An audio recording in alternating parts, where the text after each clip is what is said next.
Bueno,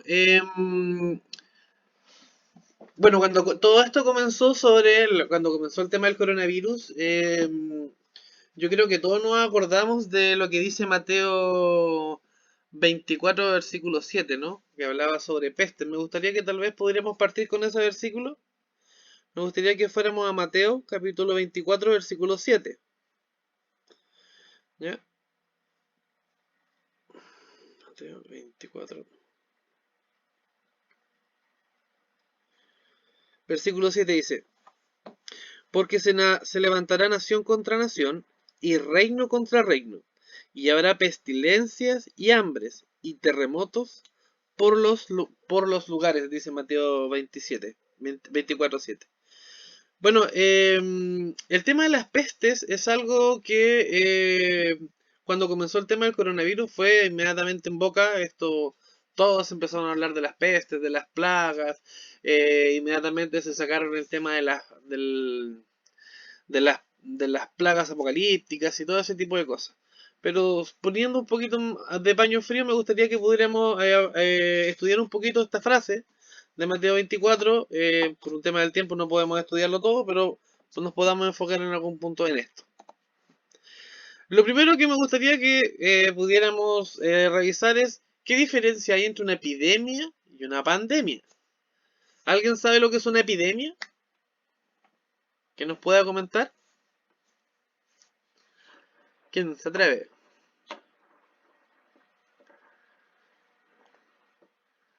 Parece que... Aló, Sí. podría ser epidemia algo más local y pandemia ya algo más mundial. Perfecto, esa es la definición. En realidad, una epidemia es una enfermedad contagiosa que es más local, ya que afecta a un sector. ¿Ya? Y una pandemia es algo que ya más afecta a la población global, ya es algo mundial. ¿Ya? Esa es una diferencia entre epidemia y pandemia. ¿Ya? Como lo dijo el hermano, la epidemia es algo local, ¿cierto? No es algo que se expanda a todos lugares, sino que ocurre solamente en algunos. Y una pandemia, obviamente, no es una banda de pandas, sino que es una enfermedad global, ¿ya? Creo que todos en estos 2 años pudimos aprender bien lo que significaba esto, ¿no? Miren, va a ser súper interesante que revisemos esto. Las pestes desde el siglo XIX en adelante han tenido un aumento muy considerable. Antes del siglo XIX existían pestes, hubieron pestes grandes como la peste negra, ¿cierto? O peste bubónica que duró 3 siglos, ¿ya? Donde un brote de peste negra duraba 15 años. ¿Se dan cuenta? Y murió mucha gente. Pero fue como la gran plaga que tuvo la Edad Media. ¿Ya? Generalmente sí habían plagas, pero no eran pandemias, sino que eran epidemias, ¿ya? Que estallaban en un lugar, pero no era en todo el mundo. ¿Ya? La peste negra fue más global, ¿ya? De a poco se fue expandiendo por toda Europa hasta llegar a... y después tenía brotes. Hasta que después descubrieron que tenía que ver con los ratones, ¿cierto? Que transmitían el virus que provocaba la peste negra, ¿ya? Y bueno, y como en ese tiempo estaba el tema de los... Bueno, como anécdota, la peste negra, en ese tiempo la gente estaba mucho en la boca el tema de las brujas, entonces los gatos eran mal vistos. Así que se mataban a todos los gatos. Entonces los ratones sin gatos proliferan. ¿Se dan cuenta? Y después descubrieron de que los judíos no se infectaban de peste negra. Así que la mejor decisión que hicieron fue matar a los judíos. ¿Ves? Entonces, después de mucho tiempo empezaron a darse cuenta que en realidad los hábitos de limpieza y de higiene que seguía el pueblo judío era lo más sano para evitar las enfermedades. Y efectivamente lo fueron haciendo así y efectivamente la peste negra de a poco fue disminuyendo y desapareciendo. Para todos los que viven pestes siempre parece fin de mundo, ¿ya? Pero nosotros como cristianos tenemos que poner un poquito más de agua fría y poder meditar un poco más en si esta peste es o no señal de los últimos tiempos. Pero Hasta el siglo XVIII las pestes eran esporádicas, no ocurrían siempre, pero desde el siglo XIX en adelante se empezaron a hacer más comunes. De a poco se hicieron más intensas. Ejemplo, la primera peste que tuvimos fue grande, de cólera, duró 64 años, de 1817 a 1881. 64 años, ¿ya? Después tuvimos otra, que fue otra pandemia, que fue la gripe rusa, que duró 2 años y mató 1 millón de personas. ¿Ven? Y después, y miren, aquí ya se empiezan a repetir. La fiebre porcina, o la gripe española, o la H1N1 que le llaman hoy día, que le cambiaron de nombre por un tema comercial, porque cuando la gente empezó a decir que el H1N1 en realidad era la gripe porcina, empezó a dejar de comer cerdo. Entonces se empezó a hacer Le pidieron por favor que cambiaran el nombre, como la variante Delta, que es algo que inició en la India. Para evitar el racismo se le cambió el nombre y se le puso variante Delta del COVID. Miren, duró también 2 años la gripe porcina o gripe española y mató a 100 millones de personas. Esta sí fue pandemia, ¿ya? En 1957 a 1958, que duró 2 años, la gripe aviar o gripe asiática, la H2N2, mató 2 millones de personas. Y después, solamente 10 años después, en 1868 a 1869, 2 años, otro COVID, otro variante de coronavirus. 2 años también duró esa epidemia y mató a 1 millón de personas. Después empezaron a aparecer no solamente enfermedades que se convirtieron en plagas, como el SIDA, ya que, ejemplo, que apareció en 1981 y ha matado hasta el día de hoy a cerca de 35 millones de personas. Y tiene una tasa de mortalidad del 40% de las personas que se infectan. Tristemente, en Chile en los últimos 10 años se ha duplicado los infectados en adultos mayores de 18 años y se ha triplicado en los menores de 18 años. ¿Ya? Y tenemos otras pestes que son mucho más violentas, como el ébola, que ha tenido brotes, epidemias locales, ya con tasa de mortalidad del 83%, o sea, casi toda la gente que se infecta de ébola muere. ¿Ya? Y ahora, y en el siglo XXI hemos tenido, imagínense, hemos tenido un montón. En solo 10 años ya habían 3. En el 2002 el SARS-CoV, el síndrome respiratorio agudo, ha producido tiene una tasa de mortalidad del 13%. En el 2005 una nueva gripe aviar con una nueva cepa, también, no se me olvidó colocar el porcentaje, pero también hubo una epidemia en ese momento. En el 2009 y en el 2010 la pandemia de gripe porcina, nuevamente, mató a 575.000 personas, duró solo 2 años y tenía una tasa de mortalidad de un 4%. Y miren, nuevamente, cómo se han ido multiplicando desde el siglo XIX hasta hoy en día las epidemias, ¿ya? El síndrome respiratorio del Oriente duró 3 años y mató al 50, y tenía una tasa de mortalidad del 50%. La epidemia de ébola, un brote de ébola, duró 3 años y tuvo una tasa de mortalidad del 70%. El virus Zika no tiene una tasa de mortalidad letal muy alta, pero tiene las mujeres embarazadas que se infectan de virus Zika tienen abortos espontáneos o los bebés nacen muertos o nacen con malformaciones congénitas. Y esa duró 2 años también, esas epidemias. ¿Qué es lo que ha ido disminuyendo las epidemias que las epidemias se expandan o que las epidemias produzcan más mortandad de la que producen? Las vacunas.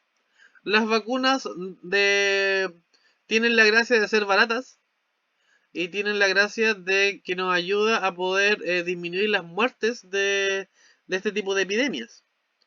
Ya, bueno, hay muchas personas que no están de acuerdo con el tema de las vacunas porque, bueno, hay un montón de ideas E incluso yo conocí a un amigo por ahí que me dijo que no, que las personas que se estaban vacunando le iban a hacer un cambio genético para que quedaran estériles. Y yo dije, la terapia genética que existe hoy en día vale millones de dólares y una vacuna vale 4 lucas. Entonces yo no sé quién va a invertir millones de dólares en dejar estéril a alguien. ¿Se dan cuenta? Entonces, ese tipo de... Pero lo que sí, pero sí, ese tipo de anécdotas ocurren en la sociedad, pero, pero la gracia es que lo que hace que se disminuyan las muertes son las vacunas. Tremendamente las vacunas son, no eliminan la mortandad, pero disminuye la cantidad de muertos. Imagínense que una última epidemia de ébola, en el 2018, que duró 2 años, tuvo una tasa de letalidad del de 68%. ¿Se dan cuenta que nosotros que sabemos más o menos ya cómo funciona la pandemia del COVID, el COVID tiene una tasa de mortalidad solo de un 4%? Y las otras enfermedades que son más letales, ejemplo, ¿se imaginan una pandemia de ébola? Estamos diciendo que en promedio, si fue la última, el 68% se murió. En la pandemia que tenemos hoy en día, solamente el 4% fallece. Y aún así, la pandemia del COVID ha sido enorme. Imagínense, se han infectado, al día de hoy se han infectado más de 206,5 millones de infectados, de los cuales han fallecido 4,3 millones de personas en todo el mundo, con una tasa de mortalidad de un 4%. A pesar del el COVID ha matado a mucha gente, pero su tasa de mortalidad es súper baja. ¿Se imaginan si tuviéramos una pandemia, una epidemia, o una pandemia, mejor dicho, con ébola, o con alguna otra enfermedad que tenga una letalidad más alta? De verdad, eso sí que sería un tremendo desastre. ¿Ya? No es bajar el perfil a esto, pero wow, ahí yo digo, bueno, el Señor en realidad no permitió que fuera otra, sino que fuera esta, la que se desarrolló. Ahí yo de verdad veo que esto hay una mezcla de misericordia en ese sentido, porque pudo haber sido otra más letal, y no, fue esta, ¿ya? Que es muy infecciosa, pero menos letal. Entonces, ¿qué dice la Biblia con respecto a estas enfermedades? Nosotros que hemos estudiado mucho este tema, que tiene que ver con el tiempo del fin, tenemos dos opciones. Obviamente esto no son las plagas de Egipto, ¿cierto? Tenemos dos opciones. O es una de las 7 últimas plagas, o es otra cosa. ¿Por qué no puede ser una de las 7 plagas? Algunas personas se aventuran a que puede hacer eso. Y citan Apocalipsis cuando habla de las últimas 7 plagas. No puede ser una de las últimas 7 plagas porque las últimas 7 plagas tienen la finalidad de destruir el mundo. Y también en las últimas 7 plagas dice que las personas que hayan sido selladas con el sello de Dios no serán afectadas. Y resulta que esta pandemia, como la que tenemos hoy, nos afecta a todos por igual. ¿Ya? Entonces hay diferencias entre las 7 últimas plagas y esta plaga. ¿Ya? La otra va a ser global y va a ser muy diferenciada, muy marcada entre dos grupos. Y esta, aunque es global, no es tan letal y nos afecta a todos por igual. Entonces, no puede ser una de las últimas 7 plagas, sino que tiene que ser otra. Nosotros creemos que es una señal del tiempo del fin. En Mateo 24, Marcos 19 y Lucas 21, Jesucristo hace un pequeño apocalipsis, podemos decir. Es como un micro apocalipsis de Jesucristo, donde Él va a entregar un grupo de señales ya para sus seguidores, para que nosotros podamos identificar las señales del tiempo del fin. ¿Bien? Y yo creo que esta plaga que estamos viviendo hoy en día, esta pandemia, es una señal del tiempo del fin. ¿Ya? Pero no es una de las últimas 7 plagas. O sea, no es el fin todavía. Miren, en Mateo 24 Jesucristo hace una comparación. ¿Qué comparación hace? Entre la destrucción del templo y de Jerusalén con la destrucción final del mundo. O sea, si ustedes quieren saber cómo va a ser el tiempo del fin, habría que estudiar la historia de la destrucción del templo y de Jerusalén. ¿Qué pasó los años previos? ¿Qué pasó dentro de la ciudad? Ese tipo, si nosotros investigamos eso, nos vamos a poder hacer una idea cómo va a ser el tiempo del fin y el fin mismo, ¿ya? Que es la destrucción del mundo. ¿Cuál es el objetivo del sermón que Jesús entrega en estos 3 capítulos? Primero dice que sus seguidores no sean engañados. Segundo, reconocer los tiempos. ¿Ya? ¿Por qué reconocer los tiempos? Porque hoy en día hay millones de apocalipsis zombie, apocalipsis de esto, y dentro de los cristianos existe una tremenda variedad de ideas de los tiempos, ¿ya? En relación a los tiempos de los tiempos. Entonces, Mateo 24 tiene la intención de que las personas reconozcan los tiempos, en qué tiempo están, ¿ya? Dice que es para que los seguidores de Jesús puedan perseverar hasta el fin y velar. Miren, este capítulo de Mateo 23 y Mateo 24 se llama un quiasmo. ¿Qué es un quiasmo? Un quiasmo es una forma de escritura donde el centro es lo más importante. En la literatura actual, nosotros generalmente lo más importante está al final, ¿cierto? Pero no, los escritores bíblicos usaban esta estructura, una estructura quiásmica donde el centro era lo más importante. Y Mateo 24, según algunos eruditos adventistas, como William Shea, el centro del quiasmo es la proclamación del Evangelio y la abominación asoladora. ¿Qué quiere decir eso? Que cuando se proclame esté la proclamación del Evangelio a todo el mundo y aparezca la abominación asoladora, que la podemos explicar en otro momento, ese es el momento culmine, que va a separar las señales del tiempo del fin y el fin. No sé si me doy a entender. Todo lo que ocurra antes de que se termine de proclamar el Evangelio a todo el mundo y aparezca la abominación asoladora son señales del tiempo del fin, pero no es el fin mismo. Entonces, Jesucristo dijo, aquí hay algunas señales que ustedes van a poder ir aprendiendo, van a poder identificar en qué tiempo están. Primero, señales en el mundo religioso, falsos cristos y falsos profetas. Siempre han existido falsos cristos, siempre han existido falsos profetas, pero nunca tanto como en la actualidad. O sea, desde el siglo XIX en adelante han aparecido un montón de profetas, han aparecido un montón de falsos cristos. Cualquier uno que va por la calle y vea estos carteles que hay alguna reunión de evangelismo, por lo menos hay 3 o 4 profetas. Por lo menos hay 3 o 4 profetas. Ya, personas que dicen que son Jesucristo cada vez son más comunes y tienen seguidores. ¿Ya? O sea que va a ser una señal del tiempo del fin. Señales en el mundo secular, guerras y rumores de guerras. Bueno, guerras siempre han existido, sí, pero guerras mundiales solamente han existido en el siglo XX. Levantamiento nación contra nación, que son revoluciones. No existían revoluciones antes. ¿Ya? Desde la Revolución Francesa hasta el día de hoy existen un montón de revoluciones. ¿Ya? Esas también es una señal del tiempo del fin.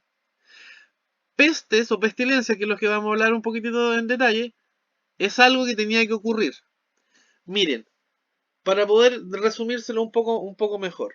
Las señales del tiempo del fin son un paquete que cada cierto tiempo se repiten y van aumentando en intensidad.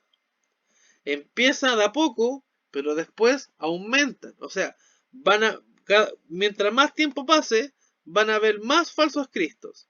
Mientras más tiempo pase, van a aparecer más falsos profetas. Mientras más tiempo pase, van a haber más guerras, más revoluciones, más pestes, más hambrunas y más sediciones.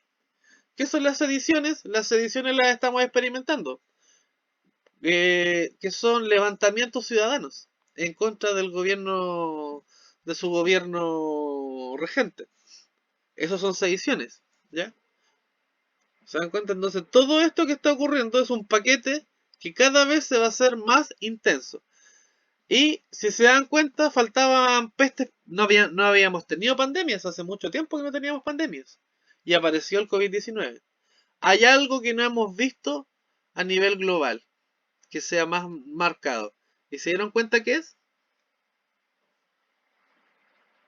Solo hay una que no tiene, que está muy sectorizada en el mundo y que no ha sido, no se ha notado en el mundo entero todavía, que son las hambrunas. No hemos visto eso todavía, ¿ya? Sabemos que generalmente África tiene un problema de hambrunas crónico, que duró todo el siglo XX, ¿ya? Y dura todavía hasta el día de hoy. Pero hambrunas no hemos tenido todavía. Hambrunas globales no hemos tenido todavía. O hambrunas que no solamente salgan del continente africano, que es súper ajeno para nosotros, ¿ya? Sino que también tengamos una hambruna, no sé, en Chile. Que tengamos una hambruna en otro país. Eso todavía no lo hemos visto, ¿ya? Y eso todavía siguen siendo señales porque Jesucristo dijo, cuidado, dijo, esto todavía es el principio de dolores, esto no es el fin. Y las señales finales dice, yo creo que el derramamiento del Espíritu Santo está muy pronto a ocurrir. ¿Por qué lo creo? Por estas señales que vienen a continuación. Persecución y martirio. Eso no ocurriría si el Espíritu Santo no se hubiera derramado, porque hoy en día persecución y martirio hay, pero locales, ¿ya? En el sector árabe solamente, pero no hay en todos lugares. Los que se escandalizan y abandonan la fe. Segundo levantamiento de un falsos profetas, pero ahora con gran poder y milagros. Todavía no lo hemos visto. La multiplicación de la maldad, eso sí, hace rato que viene. Y y un grupo que va a perseverar hasta el fin, ¿ya? Yo creo que el derramamiento del Espíritu Santo está por aquí. No puedo dar una fecha, porque para que se termine de predicar el Evangelio al mundo entero, se va a hacer con el poder del Espíritu Santo. ¿Se dan cuenta? En el libro de Hechos, cuando nosotros leemos el libro de Hechos y leemos los escritos de Pablo, Pablo dice que ellos alcanzaron el mundo entero en una generación. ¿Se dan cuenta? En menos de 40 años ellos ya habían alcanzado el mundo entero. Nosotros no. ¿Se dan cuenta? Entonces yo creo que lo que va a hacer que la predicación del Evangelio al mundo entero se dé, va a ser el derramamiento del Espíritu Santo. Que yo creo que se tiene que dar antes. Porque si hasta el día de hoy todavía no alcanzamos al mundo entero, es porque nos falta poder, ¿ya? Y si está indicando que el clímax entre las señales del fin y el fin va a ser la predicación del Evangelio todo al mundo entero, y entonces vendrá el fin, ¿ya? Entonces, lo más seguro que yo creo que el Espíritu Santo de verdad, aunque siempre ha estado aquí, pero el derramamiento de la lluvia tardía está muy cerca, tiene que estarlo, ¿ya? Porque es imposible que se termine la obra porque el derramamiento de la lluvia tardía es lo que va a hacer que se termine la obra. Ahora, em, ¿qué va a ocurrir después?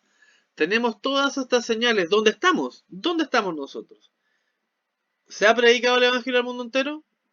No todavía. Está cerca, pero no hemos llegado al mundo entero. ¿Ha llegado el momento de huir de las ciudades? No. ¿Se ha instaurado la abominación asoladora? No todavía. Entonces nosotros no estamos todavía no hemos llegado al clímax, estamos todavía en las señales.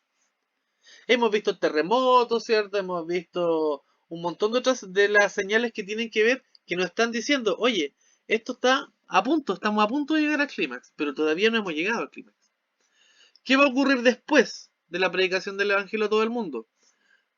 Huida y la instauración de la abominación asoladora, huida de las ciudades, la gran tribulación final, la falsificación de la segunda venida de Cristo, las señales finales de los astros, la tierra y el mar, y la señal del Hijo del Hombre. Se dan cuenta que allí va a ser bien cortito. Pero antes de eso, hay un periodo donde nosotros estamos en este minuto. ¿Estamos cerca? Sí, estamos cerca.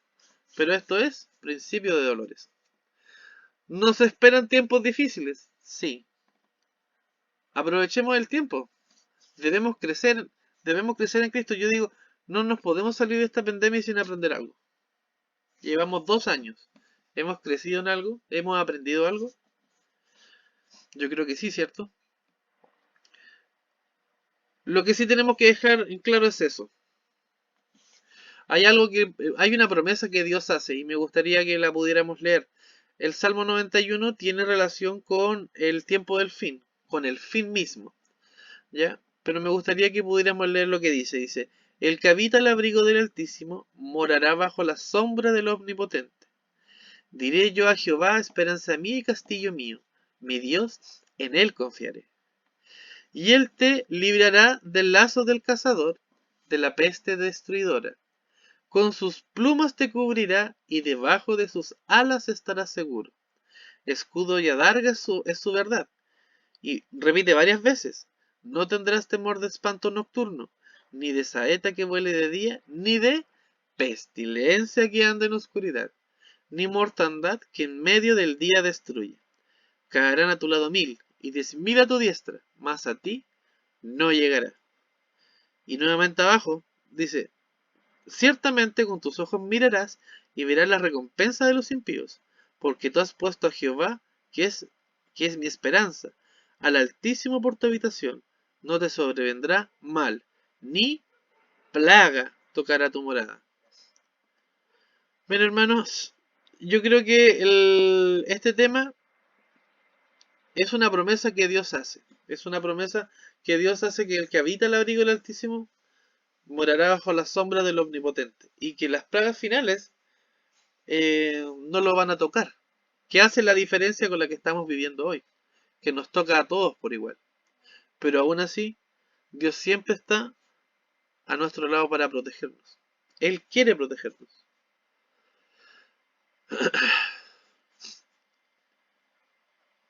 Y yo quiero creer eso.